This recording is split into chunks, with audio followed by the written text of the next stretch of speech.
বাংলাদেশে আসার সম্ভাবনা রয়েছে পাকিস্তানের অত্যাধুনিক জেএফ-17 থান্ডার যুদ্ধবিমান। তা নিয়ে আলোচনা করব আজকের এই প্রতিবেদনে। ভিডিওটি শেষ পর্যন্ত দেখলে এ বিষয়ে অনেক কিছু জানতে এবং বুঝতে পারবেন। বাংলাদেশের প্রতিরক্ষা প্রতিনিধি দল সম্প্রতি পাকিস্তান সফরে রয়েছে, যেখানে তারা পাকিস্তানের অত্যাধুনিক যুদ্ধবিমান জেএফ-17 থান্ডার ব্লক 3 সংস্করণের প্রতি গভীর আগ্রহ প্রকাশ করেছে।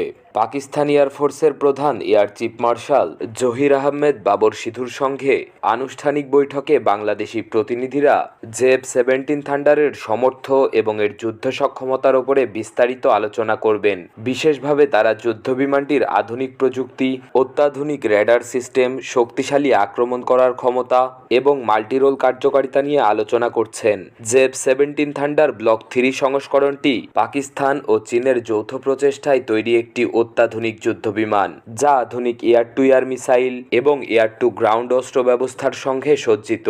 এটি বাংলাদেশ সহ বিশ্বের বিভিন্ন দেশগুলোর জন্য সম্ভাব্য একটি আধুনিক যুদ্ধবিমান হতে পারে। তবে সফরের সময় বাংলাদেশের প্রতিনিধিরা শুধু এই যুদ্ধবিমানের সম্ভাব্য ব্যবহার এবং সামরিক সুবিধাগুলো পর্যালোচনা করছেন, যা কোনো আনুষ্ঠানিক চুক্তির অংশ নয়, বরং একটি প্রাথমিক আলোচনার পর্যায়ে রয়েছে।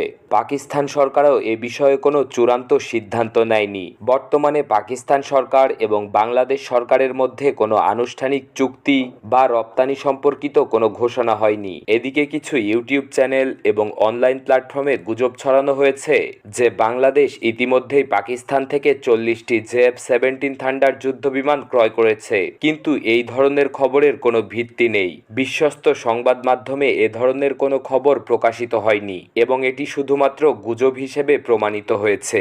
বাংলাদেশের প্রতিরক্ষা আধুনিকায়ন প্রক্রিয়া চলমান এবং বিমান বাহিনীর শক্তি বৃদ্ধি করার জন্য বিভিন্ন অপশন নিয়ে আলোচনা চলছে।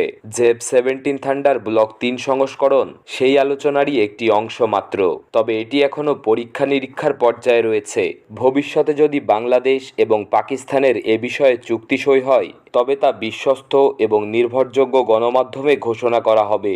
বর্তমানে কোনো আনুষ্ঠানিক চুক্তি বা রপ্তানি সংক্রান্ত কোনো চূড়ান্ত সিদ্ধান্ত নেওয়া হয়নি, তবে এই সফর এবং আলোচনা বাংলাদেশ বিমান বাহিনীর আধুনিকরণ এবং পাকিস্তানের সামরিক সরঞ্জাম সম্পর্কে আরও তথ্য পাওয়ার দৃষ্টিতে এটি গুরুত্বপূর্ণ পদক্ষেপ।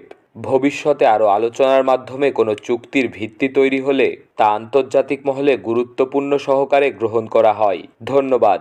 প্রতিবেদনটি ভালো লাগলে বাংলাদেশ মিলিটারি প্লাসকে সাবস্ক্রাইব করুন।